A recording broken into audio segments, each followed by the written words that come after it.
Sean Finnegan, and you are listening to Restitutio, a podcast that seeks to recover authentic Christianity and live it out today.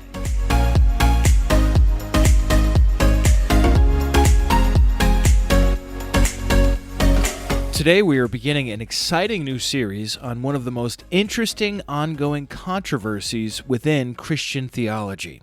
Does God have exhaustive foreknowledge of the future? Does he know everything that is going to happen before it happens? If so, what does that mean for our human free will? What are the various options within Christian theology and philosophy that well-meaning Bible students have taken over the years? We're going to be getting at these kinds of questions here in this extended series called Foreknowledge and Free Will. Now, I've been working hard on getting competent representatives from various backgrounds so that you can hear the major options to choose from.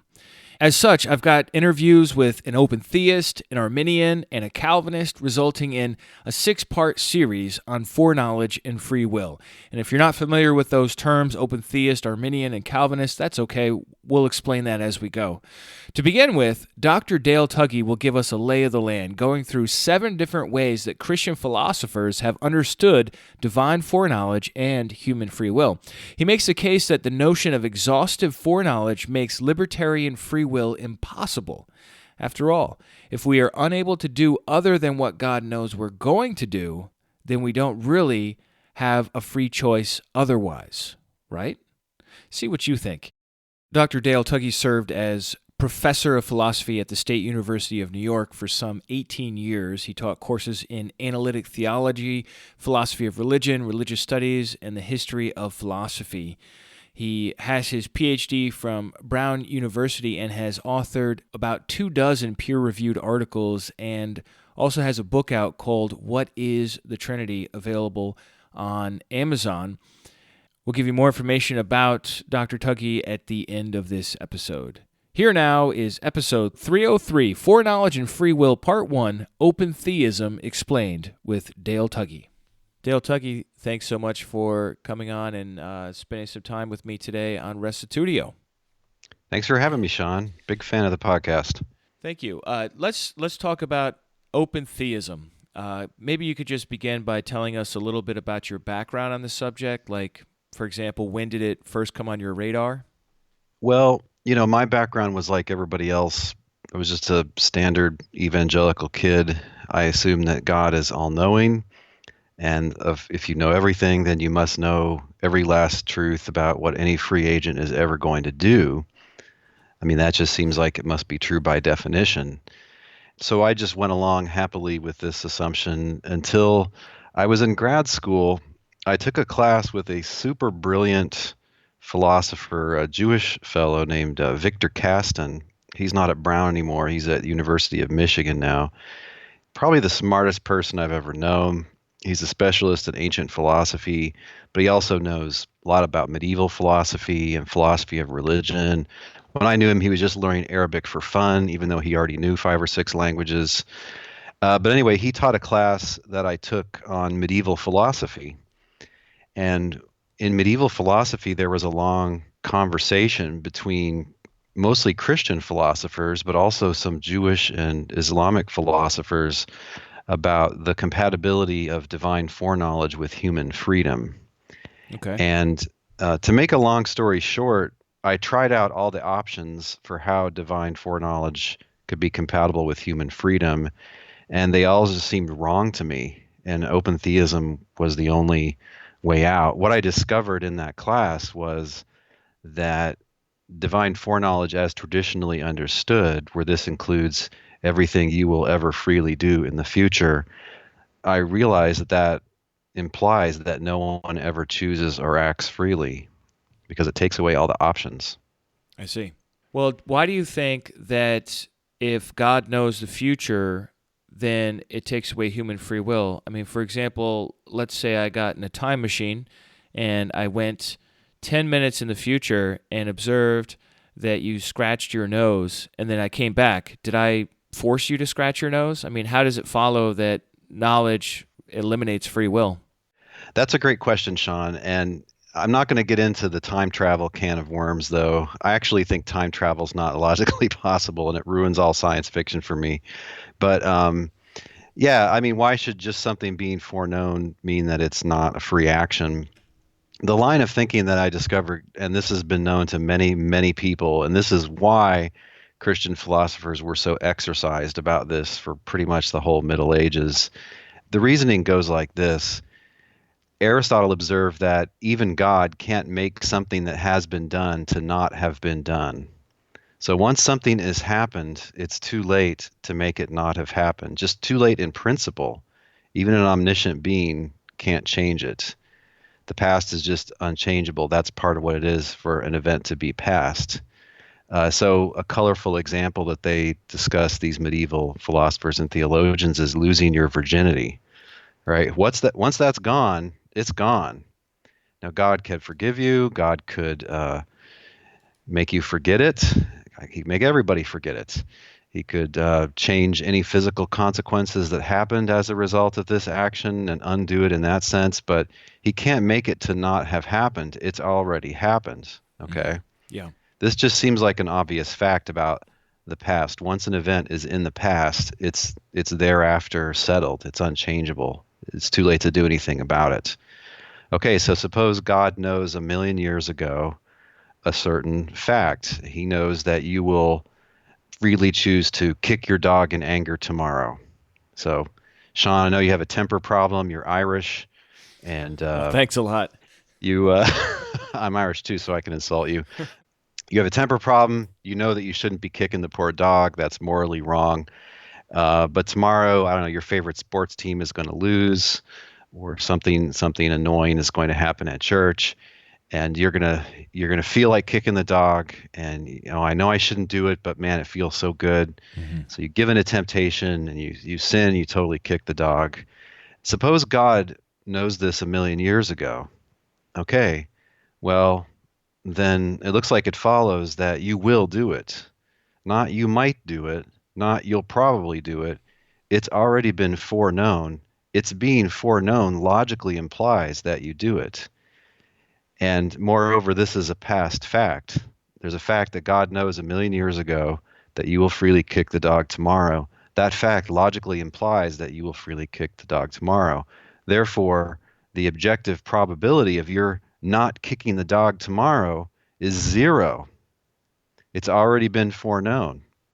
Okay, so at no point in your life were you ever capable of doing anything to get off this track, because it was already foreknown. It was too late to change that, right? If I could interrupt here, Mm-hmm. you're saying that past events are unalterable and that foreknowledge essentially puts all future events into the past Not, from I God's wouldn't put it perspective, that I guess. way.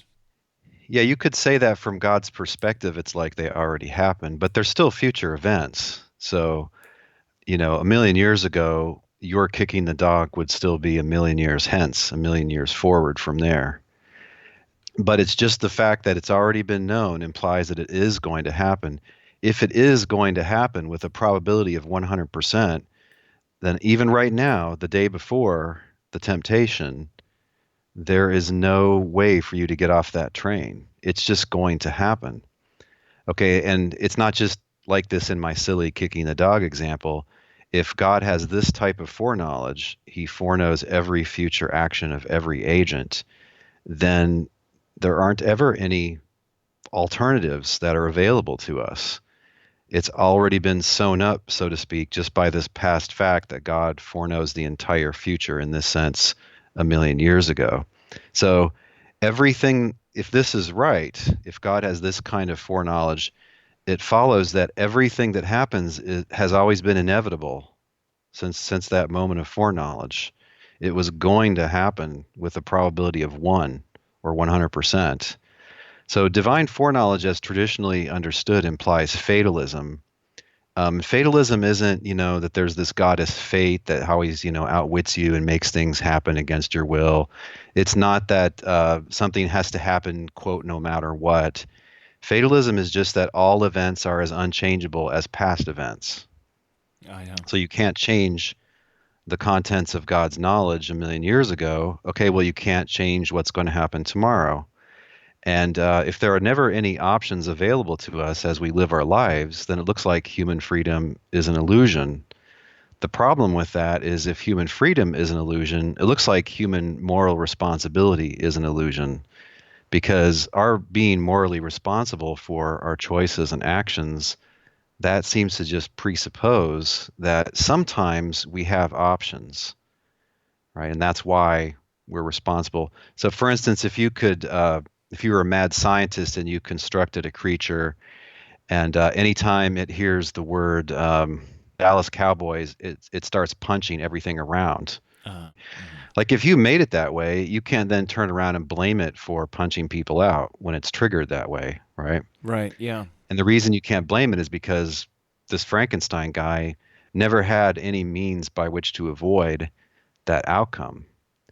You have to be careful how you put this, because a typical case of free choice, we think we have alternatives in that moment. Right. But not all morally responsible choices are like that. So in my kicking the dog example, just before you kick the dog, you were able to kick the dog or to refrain, right? Just walk away, go kick a wall, or go for a walk, or have a beer or something, but don't kick the dog. We think there's many choices available to you in that moment. I don't think that all free choices have to be like that. Say I'm one of those people who, whenever they get drunk, they get fighty, they get punchy and mean, and then I go to a bar and I get into a fight. Yeah, but looks like I'm responsible for the outcome, right? The law is certainly going to hold me responsible for the outcome. Yeah. I think the But law just, assumes that there is culpability for moral action. yeah, I mean, through a long series of choices, I made myself a person with that habit. And then I went in there knowing that I was probably going to be triggered by the circumstances. So I am blameworthy for the fight that results, but I did have ways previously to avoid that. It's just that in the circumstance, I didn't. So that seems like a case of free and responsible action where you didn't have an alternative in the circumstance, assuming that, I'm so addicted to alcohol, I can't help but have 17 drinks. And then when somebody looks at me cross-eyed, I can't control my rage. So there are actions that are free and responsible such that you don't at that moment have an alternative available to you, but we're responsible for those because of previous actions that are like that, where there are available alternatives. You're right.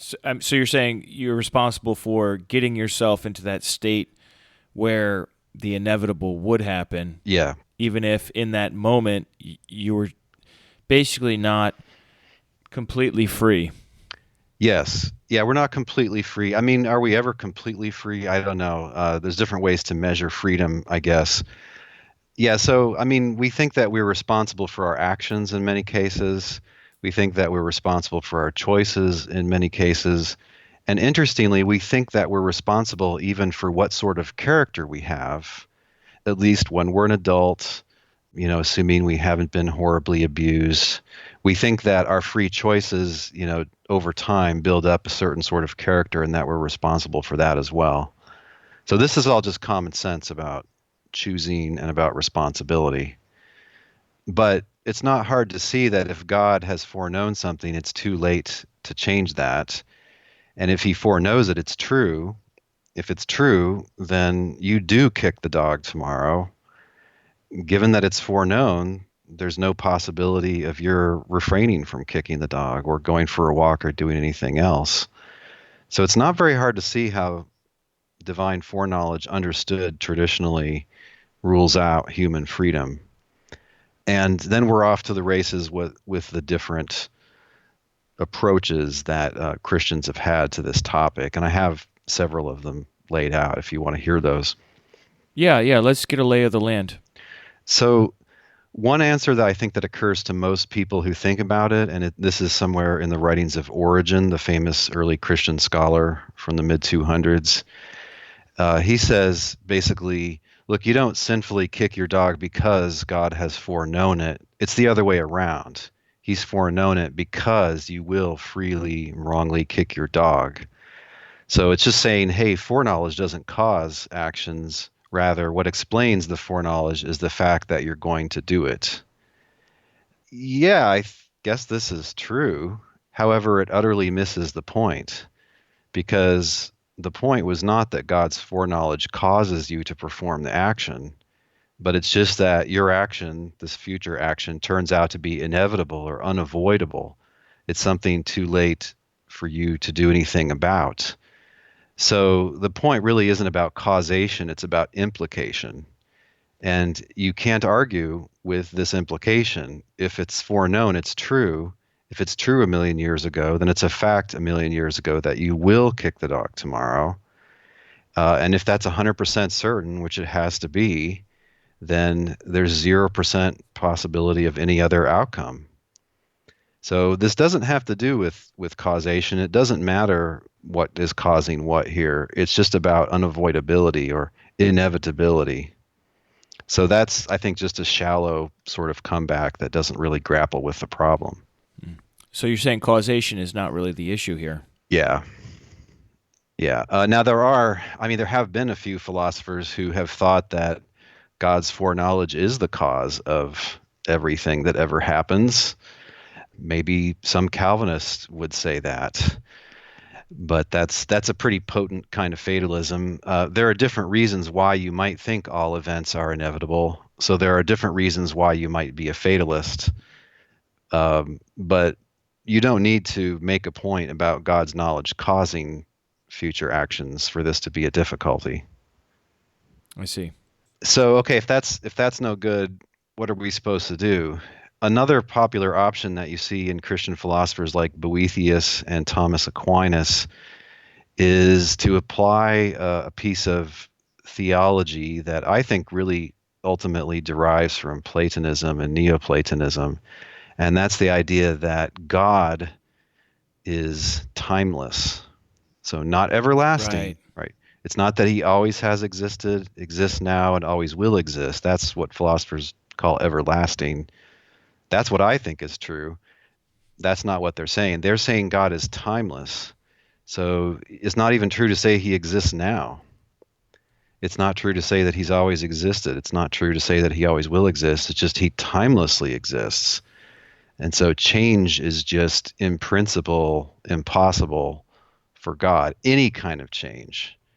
That seems like an enormous problem right there, because the God of the Bible seems to change. But laying that aside, how is this supposed to help divine timelessness? So what they say is that God is timeless, utterly outside time, not subject to time in any sense. No predicate, no description that has to do with past, present, or future can literally apply to God. And so they say his knowledge must be timeless also. And so God timelessly knows that you will freely kick the dog tomorrow, and it's not, strictly speaking, foreknowledge. Okay, so the way I presented the problem before, saying, let's suppose a million years ago God knows this. They say, well, actually, it wasn't a million years ago. It was in timeless eternity. Aquinas and others talk about God as being able to, quote, see all the past, present, and future, like a man on a hill can see an entire road leading into a city. You can see the beginning, middle, and end. God, from his vantage point, can see all past, present, and future, and it's all, so to speak, present to him in that he is just directly aware of it. I see. Why not say that? It's not foreknowledge, it's eternal, timeless knowledge, and so you shouldn't worry about it. Well, I mean, look, one point is that just seems like the most blatant kind of fatalism there, that image. If the past, present, and future just are lying naked to God's view there, then there is a settled, complete past, present, and future. From God's point of view, it's all wrapped up, and so it looks like there's no possibility of our deviating from that line. So it's just kind of embracing fatalism, I think, with that picture of a temporal world. But more to the point, it doesn't help to put God's knowledge into timeless eternity, because it also seems like it's too late to change what's timelessly known. What's known timelessly looks like it's going to be as settled as if it were in the past.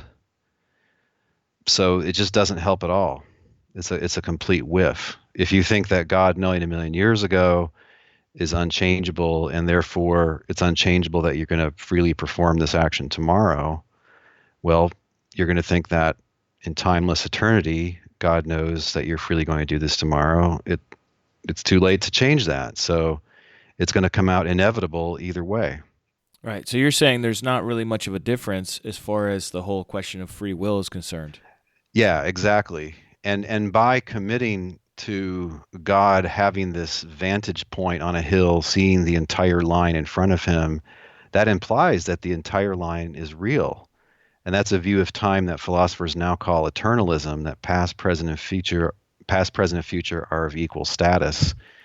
And look, if it's already settled what everything in the future is going to be, that's just it. It's so to speak too late even now for us to do something about it. There's no way for us to get off the train. So a lot of people have seen that this doesn't help. This is a prestigious doctrine that God is timeless. It's really in all medieval philosophy and theology, but it's very widely rejected actually by recent theologians of all stripes. I think I've heard of this described as God is in eternity. So, we're kind of locked into this mode, thinking of a record or even a CD-ROM, right? There's a needle or a laser at a certain point in time, and that's where we are. Meanwhile, God can stand above and see the whole thing from the beginning to the end. And I think there must be some scripture somewhere, because I've heard that expression before, like, oh, God's not like us. He's in eternity and he has access to all time. Have you heard that way of talking about it? Yeah. Yeah. And I mean, the problem is that God can't react to anything now. He can't interact with us in any meaningful sense. And I mean, if he's just like the guy playing the CD, the CD is what it is. And he's kind of strangely detached from it too, in a sense. He's not actively causally involved in it. He might have caused it at the beginning, and when he did that, he settled every question that was ever going to be settled, and now it just is what it is.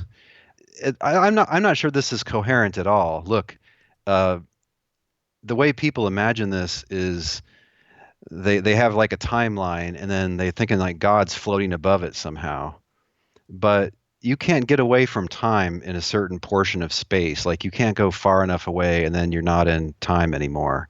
Like time applies to everything in all of space. And I mean, where else is there really somewhere else that you can exist if you exist now? It's not clear that it is. So yeah, I mean, normally you think that when you communicate with somebody, you're causing them to think in a certain way, but God is going to be utterly incapable of any sort of change if he's timeless, okay? And so you're causing God to think about a certain thing. That cannot happen. Yeah, because he's kind of outside of the whole process. Yeah. I think I just found the scripture, Dale. It's Isaiah 57:15. It says, "For thus says the one who is high and lifted up, who inhabits eternity, whose name is holy. I dwell in a high and holy place," and so on. What I just read there was the ESV, but then when I checked the NET, the New English translation, it said, "For this is what the high and exalted one says, the one who rules forever." So in one it said, inhabits eternity, which I think is, that's same as the King James and maybe some other versions. It really does give you that that image of divine timelessness, like we're inhabiting time, he's inhabiting eternity.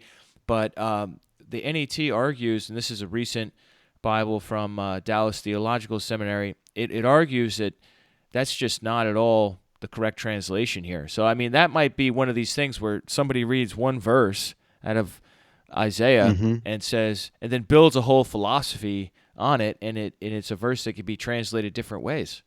Yeah, absolutely. And that translation probably reflects this prestigious tradition that God is timeless. But look, on the face of it, the Old Testament God is not timeless, right? He's the Ancient of Days. Yes. He's always been around. He's causing changes in the world now. He's listening to people now. On the face of it, he's changing his mind a couple of times in response to people. It's never imagined that he's going to somehow be incapacitated or go out of existence. So he'll always be around. Right, that's a God that's in time. Yeah. Now they always belittle this as God subject to time, God captivated by time, God a prisoner of time. But it's hard to see any bite to these metaphors. Like, why would that be prisoner? I mean, it was he who chose to create freely. How God and time are related is an interesting and very, very deep topic. Some philosophers, some Christian philosophers, think that God created time in creating a temporal universe. Some think that time is more closely related to him than that, so that if God exists, then necessarily, in some sense, time exists. That's maybe a more popular view nowadays. People like Richard Swinburne or Dean Zimmerman hold a view like that.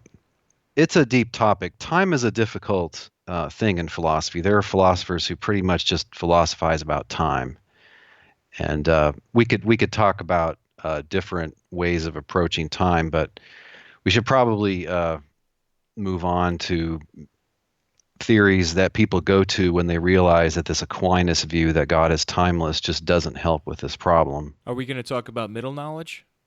Yes. All right, because it Yeah. seems like that would be the title of something that's in between the two, right? Middle, between the everlasting and the timeless view.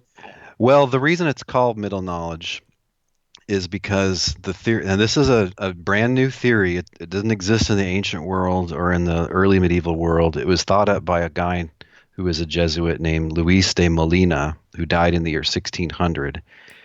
It's called middle knowledge, or the theory of Molinism, after him. It's called middle knowledge because the theory is that God has a knowledge that's in between and sort of connects to other kinds of knowledge. So on the one hand, God knows all necessary truths, all truths that couldn't be any different than they are, like 2 + 2 is 4, right? Yeah. Just in principle, that has to be true. It couldn't be false. And then on the other hand, God freely knows that Sean Finnegan will freely kick his dog tomorrow.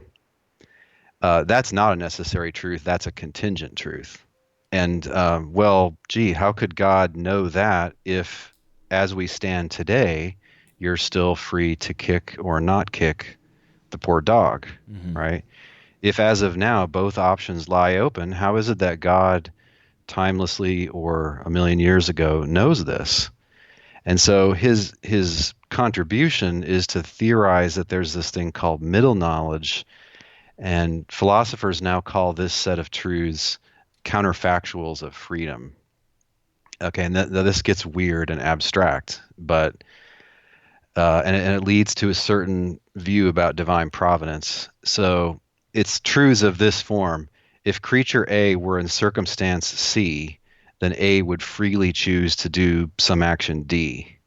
So for every possible creature, not just actual creatures, but every possible creatures, infinities of them, and for every circumstance you might put all of those creatures in, God knows with certainty what each and every creature would do in each and every circumstance that they could possibly be in. This is the middle knowledge. So he knows the necessary truths. He knows what he himself is going to do. He applies these counterfactual truths about free agents. And basically, once he picks the circumstances and the agents, then he can just calculate instantaneously what they're all ever going to do, because he eternally, perfectly knows that for any agent, whatever, any possible agent, put him in any circumstance, God knows what they are freely going to choose in that circumstance.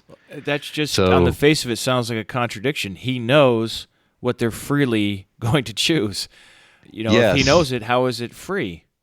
Right? Yes. I don't know. Yeah, and that the whole thing comes crumbling down when you realize that the whole it's a very clever theory, and it gives you sort of a way that God could construct, a way that God could control the way history evolves just by picking the right agents and by picking the right circumstances. Yeah, it's definitely an appealing view, because you can almost see God with a universe simulator in the beginning, running through all the different scenarios until he arrives at just the right initial conditions for the construction of the universe so that it will have the optimal outcome of everything. I think this kind of theory really appeals to the engineering-minded person, wouldn't you say?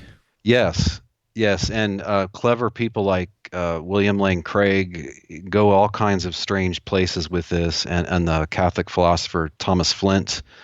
So Craig speculates that the people who hear the gospel are the people who are able to freely accept it, and all these pagans that perish in darkness. Well, that's okay because they were, even if they had heard it, they wouldn't have. They would have freely rejected it, and so that's okay. They're just fodder for the mill. God can use them because they're unsavable, which is a bizarre idea. But I mean, I think you already popped the balloon, Sean. You said, "How can God with certainty foreknow what you're freely going to do in the circumstance?" Right. If you really are free, it looks like in the typical case, there are multiple alternatives that are still open to you. The way that works is you're able to think of many things to do, right? So you're tempted to kick the dog and you're like, oh, I shouldn't kick the dog. And you're motivated to do incompatible things. You have a motive to kick the dog. It would feel good. You're feeling mean right now. But you have a motive not to. You don't want to be a bad person. You don't want to disobey God. You don't want to make the wife frown at you. You don't want to hurt the dog. You have motives to do it, you have motives not to do it. And then it looks like our job is to kind of pick carefully which ones we agree with, which ones we let have free reign, and that's free choice. Okay, so there's a really brilliant philosopher, I think he's an agnostic, not a Christian, but his name is John Martin Fisher. And he has written a couple of articles in the last 10 or 12 years about Molinism. And I think he really punctures the whole thing really in a devastating way. This theory doesn't show you to any extent how foreknowledge and human freedom are compatible. It just, if you assume they already are compatible, it gives you a mechanism for how God comes to have this knowledge without having to behold it all from a high standpoint in timeless eternity. So it's not that exciting in the end. Well, I mean, it really does the same thing, because on the one view of the exhaustive knowledge of the future position, where God just already knows what everyone's going to do, because he's, in a sense, able to access the future, whether timelessly or in time, he's able to perceive the future in some way. With the middle knowledge, you just have him running through scenarios in his mind, so to speak, but those scenarios are no less binding than as if he did actually see the future exhaustively. Yeah. You know what I mean? You're still going to, on Molinism, you still have to do what he simulated you would do given those conditions, and he provided those conditions. Yes. Part of the appeal of it is that Molina seems to be clear that he is talking about what philosophers call libertarian freedom. This is freedom that requires that, at least at some points, you have alternatives that are available to you to choose, multiple alternatives. And it takes you away from that seemingly fatalistic picture where God is just beholding everything, and that means it's already, from a standpoint of eternity, it's all settled. So it saves you from that. You can just have God calculating at the beginning of time. But yeah, it doesn't help. In the literature, a number of papers have been written by people like William Hasker and others about what they call the grounding problem. The grounding problem for Molinism is, if it's libertarian freedom we're talking about, there shouldn't be these kinds of truths. Right? That if you put Sean Finnegan in this I'm having a terrible day scenario in all its detail, in front of this dog in this house in this way, then he will freely kick him. It looks like there shouldn't be a total set of truths like that, because, again, when we freely act, sometimes in that scenario, there are multiple outcomes that are available to us. Yeah. That's just definitional if it's libertarian freedom that we're talking about.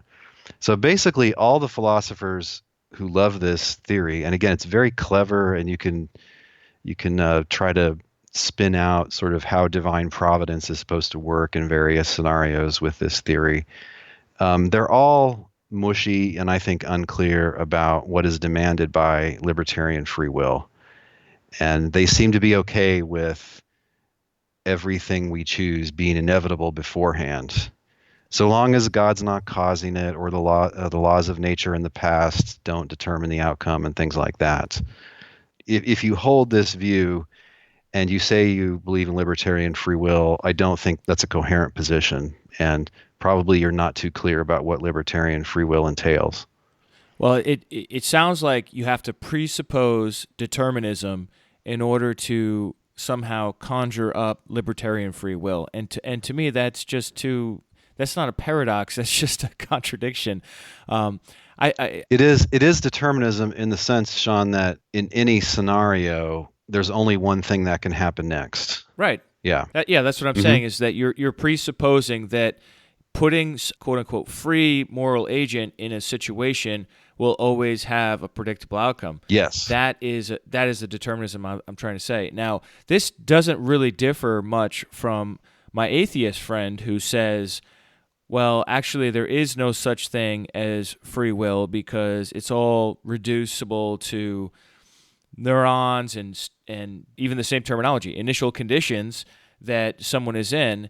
And this is all the rage these days with atheists to say that, look, we don't have free will. Of course, then the atheist will still affirm the criminal justice system, which is not not fair, because if somebody is not in control of their own decisions, then how are they morally culpable?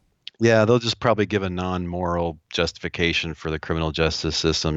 We don't want lots of people to be slain, so therefore we lock up people as if they were guilty, but we don't really think they're guilty. Yeah.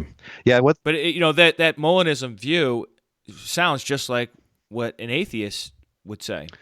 Well, I mean, I could see why you say that, because it looks like they're taking things that we think are under our control, in the sense that we can take steps to avoid them, or we can go ahead and let them happen.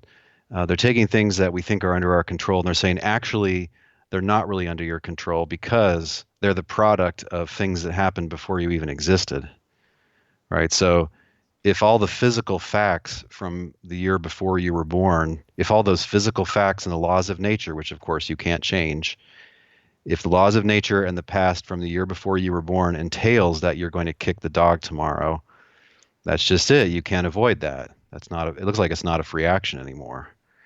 Right. But however the natural world is put together, whether there are always physical causes for every event that happens, that's another question. But it looks like Molinism is taking away your freedom because of postulating these counterfactuals of future free actions. I have a scenario that I think of, and it's kind of dumb, but I'd like to get your take on it. Let's say that I'm at an ice cream shop on a Tuesday in July, and let's say I do that, for 10 years.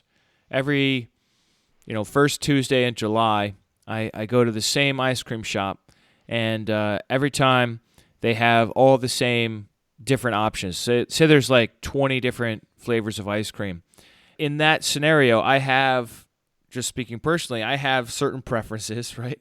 Peanut butter cup is basically at the top, and, like weird stuff like cotton candy or birthday cake ice cream, that's just, I'm just never going to order that. And then there's kind of like some other random middle flavors that maybe I feel like that today, maybe I don't. So there's like a clear preference of what I would like to have, clear preference of what I would not like to have.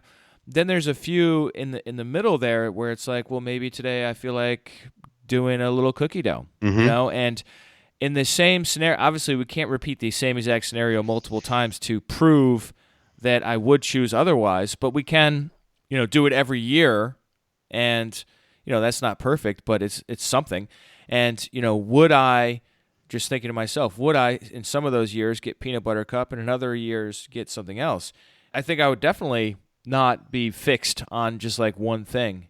I guess that's Hmm. maybe not the perfect analogy to think with, but Well, what the fatalist will say is that every time you make a choice, that there was something that was just a little bit different in that scenario, right? They can always just kind of yeah. adjust their One theory. time a bird chirps, another time a Yeah, car horn honks, and you another time saw an I've ad for had a peanut fight the butter on day your way to before. the Yeah, store, and yeah, so that's why you pick the peanut butter cup ice cream that time. I mean, what you're describing, Sean, is just it's part of common sense about free choice. So you are aware of available options, although for some of the options you're aware of, you really don't have any motive to pick them. yeah, Okay, so looks like the probability going in for those is going to be zero or close to zero, unless they right, say, hey, we're out of every single ice cream except birthday cake. Maybe, right. although maybe, I don't know, maybe you hate that so much you would just walk out and go find yourself a better ice cream place. Uh, so yeah, there are multiple options. You're aware of them. You have motives to choose more than one of them, but you can't choose more than one of them. And some of your motives are stronger than others. And so it looks like whatever your favorite kind of ice cream is, we think is probably it's most probable that you're going to choose that. But we think there are other lesser probabilities for your choosing the other ones that you also kind of like. And we can't put any numbers on those probabilities. We can't say it's 71% likely that you'll choose chocolate peanut butter cup and 23% likely that you'll choose death by chocolate. But we do think there are differences in the probabilities. Why do we think we're free? Well, look, when you're standing there at the counter and you're trying to make up your mind and it's taking you a minute, it doesn't feel like anything whatever is pushing you towards a conclusion. Like Right. you're looking down both of the forking paths, so to speak, and you just feel like you could choose for either one. Yeah. And then suppose you order your favorite, and then you take a couple licks and you say, "Oh, this ice cream's kind of old. I think it's past its expiration date. I wish I chose the other one." Right? When you express that desire, you're showing the conviction, which is just part of our God-given common sense, that you could have chosen the other one. Right. Otherwise, you wouldn't be kicking yourself like that. Right. And I can surprise myself. You know what I mean? There are some times where I genuinely don't know what I'm going to do, Hmm. and sometimes where I look back on a decision that I made and I'm like, "Wow, I can't believe I did that." Whether it's a good thing or a bad thing. Yeah, sometimes we don't know the strength of our motives, but sometimes our motives are very similar in strength, and so it's almost like flipping a coin. Right. Yeah. Is it Pepsi or Coke? I don't know. I like Pepsi and Coke. I guess I'll just do Pepsi today. I mean, it doesn't, there's no reason for us to think that anything determined that I was going to choose Pepsi, if indeed I like Pepsi and Coke equally, and I'm in a scenario where nothing's shoving me in that direction. Yeah. So Well, on these other views, though, you have to say that this is an illusion.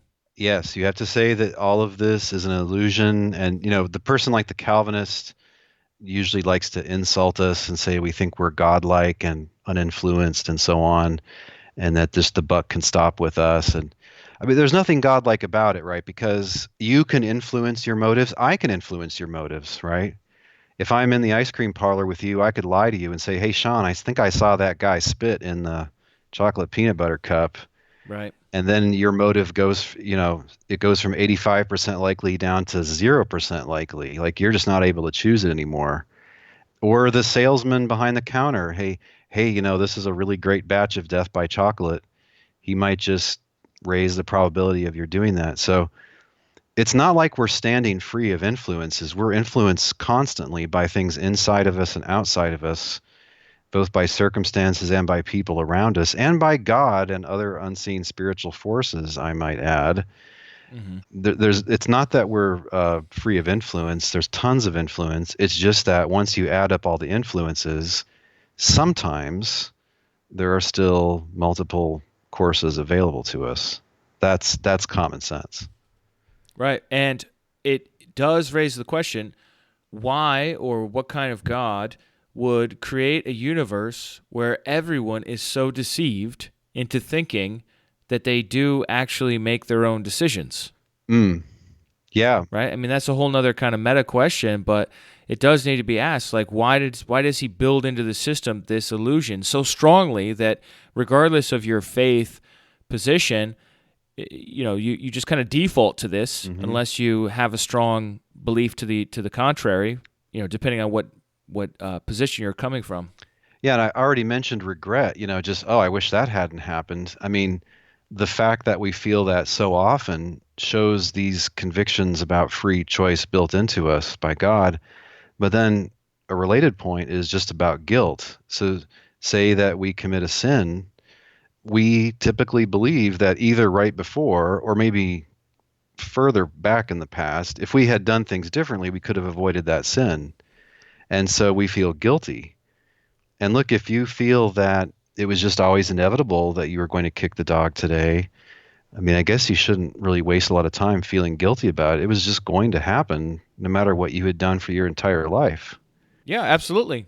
People have different emotional responses to fatalism, okay? One response to fatalism is despair, that, oh, I thought I had a little bit of control over how my life went, and that's just wrong. I don't have any control. That's an understandable response to fatalism. But another response that people have, and this is, I think, is a large part of the allure of Calvinism, is, hey, everything's all frozen in amber, like a million-year-old bug. There's nothing I can do to mess anything up. It's great. Nothing depends on me. It's all God. Nothing depends on me at all. There's no way I can screw up anything. Well, and it's extremely flattering to think that you are one of the ones that God picked to be saved forever, and that He foreordained your salvation apart from anything that you could do one way or another. But there's a huge downside, and I hope to get into this in our next episode. But there's a huge downside, and that is what I think it was John Wesley had seen a lot going on in England back in the 1700s, which is you've got all these folks that believe in this strong predetermination, and as a result of that, the people who think that they're damned say, well, heck, if I'm damned, I can't do anything about it, so I just might as well live a life of sin and hedonism. And then others who think that they're saved said, well, I'm saved. I can't do anything about it. I might as well just live a life of hedonism. Yeah. And so either way, you get a negative result, whether you think you're damned or saved, because both categories don't believe that they have anything to do with their salvation at all. Yeah. That's not, strictly speaking, the only way to slice this onion, but it is a way of thinking about it that a lot of people did experience. Okay, so there's one more option here that philosophers have explored, and honestly, I think it's a terrible option, but just logically, it's another way to try to get around the kind of argument I described at the start of this episode. And basically, they just say, hey, sometimes you can change the past or change what's in eternity. So the idea is that if you freely choose to kick your dog tomorrow, then you cause God to have always known that you were going to do that, or you cause God to have timelessly known that you were going to freely do that. And so now look, this seems Looney Tunes. I mean, you can't change the past, right? That seems self-evident. But what these philosophers do is they say, well, okay, you can't change most past facts, but maybe you can change some past facts if they have some kind of reference to the future in them, like if it's a belief about the future. And they say they try to distinguish between hard and soft past facts. Hard facts are in principle unchangeable. Soft facts can be changed. And so there's a big literature, what are soft facts? How could you define these changeable past facts in any way that makes sense?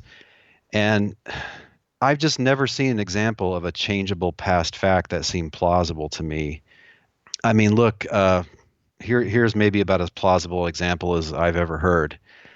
If somebody freely chooses to assassinate me tomorrow, okay, and then you say, well, that person made Dale's most recent birthday to have been his last. So maybe it was unsettled whether or not it was going to be my last at the time I celebrated my last birthday, but they changed the past. They made it so that I had my last birthday, that that time around less than a year ago, right? And my answer to this is, look, it's just assuming it was a free action we're talking about, my being assassinated. It just wasn't my last birthday back then. It's something that potentially could turn out to be my final birthday, but at the time the birthday happened, it was not my last birthday. So this just doesn't look like an example of changing the past. And we don't think that causation should work from future to past. That's a huge problem, and it shouldn't work from future or present to eternity either.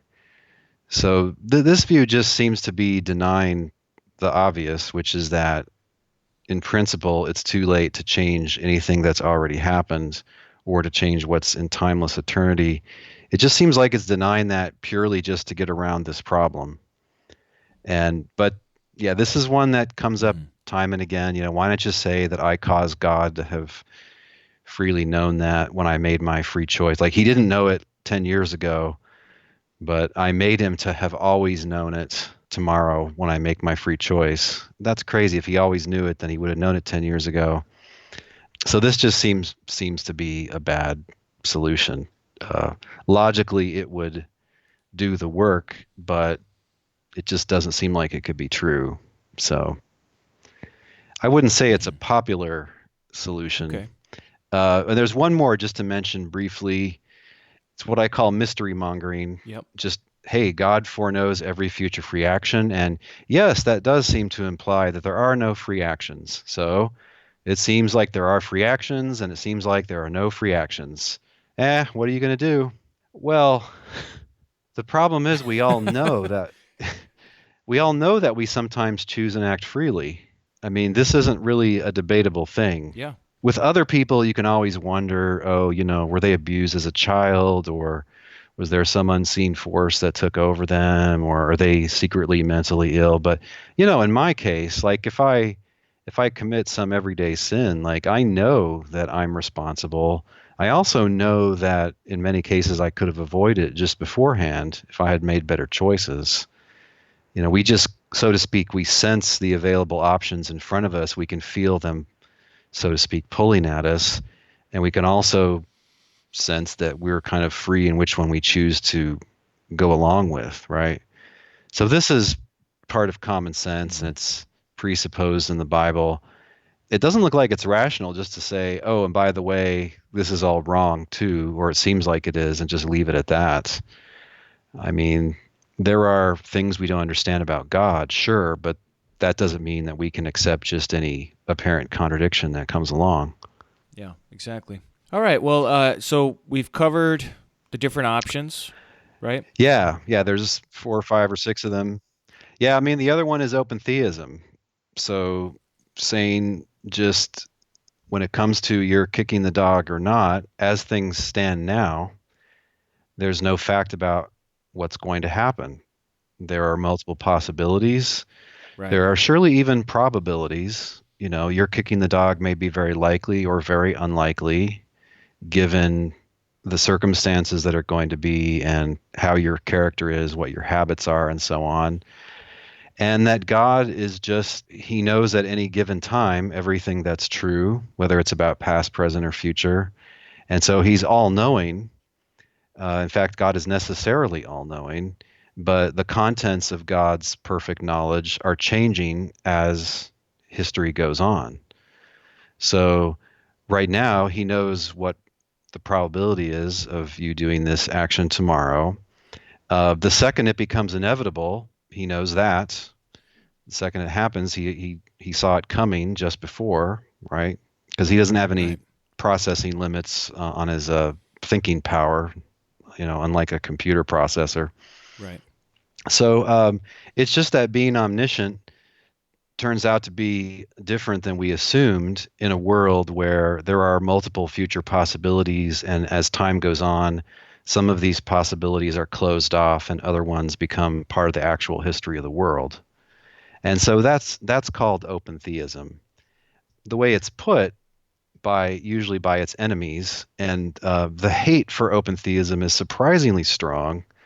And maybe we can talk about this a little bit next week, but The way it's put is that you're denying that God has foreknowledge or denying that God is omniscient. Now look, it's not denying that God is omniscient.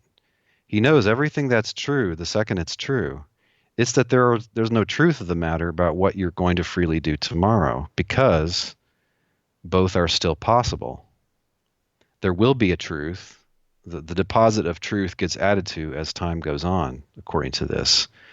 So I think the hate for it is people think that it's kind of wimping out, that it's making God less than perfect, or it's sort of molding God in the image of a person, or making room for human sovereignty. And you shouldn't think there is any human sovereignty, that we don't have any control over what happens. That's crazy. But anyway, the view is that it's a newfangled, idiotic compromise, and you're sacrificing divine perfection just so that you can have your precious, stupid free will. But my point about it is, and this is in my paper published in Faith and Philosophy called Three Roads to Open Theism. My point is, it's primarily a position about the world God made. And there are implications for thinking that the world is this way for how God is provident. It's not primarily a position about God's attributes. It's primarily a position about human freedom, and then how the world has to be for humans to be free in that way. And then there are logical implications there for how God is in charge of the world. Yeah. All right. Well, that's good for today. Thanks so much for giving us an insight into this, and look forward to next time when we can delve a little deeper into open theism in particular. Thanks for having me, Sean. It's been a lot of fun. Well, that's it for this episode. Thanks for tuning in. If you want to know more about Dr. Tuggy, you can reach him through his website, trinities.org. It's like Trinity, but with IES at the end, trinities.org. You can get his book, What is the Trinity, on Amazon. And I also have a link in the show notes to some previous episodes that I've done with Dr. Tuggy. Also, we did a 6-part debate some time ago between Calvinism versus Arminianism. It kind of goes along with this material, so if you're interested in that, take a look at that. That was between Blake Courtwright and Jacob Rohr. And stay tuned for next week, where Tuggy is going to lay out more on the subject of open theism. We'll bring in much more of a biblical case for that subject before going on to, in the subsequent weeks, hear from Dr. Leighton Flowers on the Arminian position, as well as Dr. Sean Cole on the Calvinist side. So stay tuned for all of that. I'm really excited about this series. No matter what your view is on this is going to be good for you to interact with, engage with, to sharpen up your thinking on the subject, and maybe even switch your point of view. So stay tuned for that. Thanks for tuning in, and remember, the truth has nothing to fear.